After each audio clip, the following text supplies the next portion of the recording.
चीन की विस्तारवादी नीति का दंड अब भारत सह रहा है।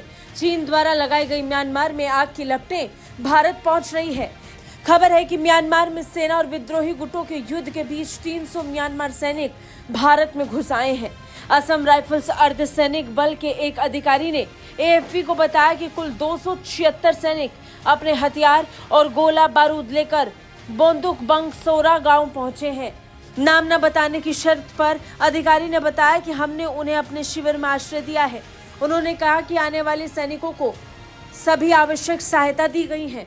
इससे पहले म्यांमार से 156 सैनिक भागकर भारतीय सीमा में दाखिल हुए थे। उस वक्त भी असम राइफल्स ने इन सैनिकों को अपने कब्जे में रखा, इन्हें सहायता पहुंचाई, मेडिकल सेवाएं उपलब्ध कराई और उसके बाद वापस म्यांमार डिपोर्ट कर दिया। अब 300 म्यांमार सैनिकों के भारत में मौजूदगी से हड़कंप मच गया है। अधिकारी ने बताया कि उनकी इकाई सैनिकों से बायोमेट्रिक डेटा एकत्रित कर रही थी और उन्हें म्यांमार वापस करने के लिए नई दिल्ली में रक्षा मंत्रालय से मंजूरी भी मांग चुकी थी। असम राइफल्स ने बताया कि पिछले कुछ दिनों से भारतीय सीमा के करीब इलाकों में म्यांमार सेना और अराकन सेना के लड़ाकों के बीच भारी गोलीबारी हो रही थी।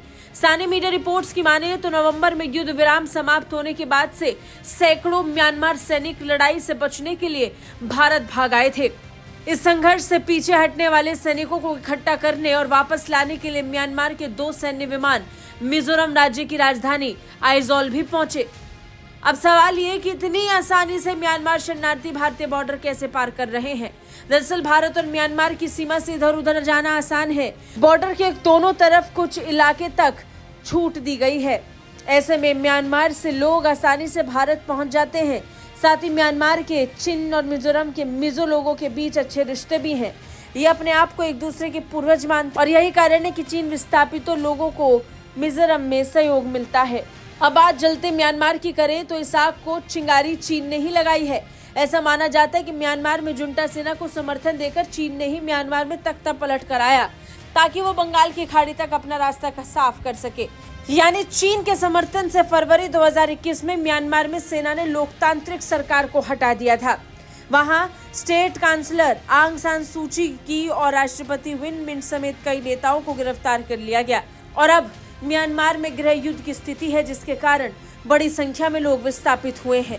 मिजोरम पुलिस की माने तो बीते कुछ महीनों में भारत म्यांमार सीमा के आसपास गतिविधियां बहुत तेज हो गई हैं। ब्यूरो रिपोर्ट, भारत तक।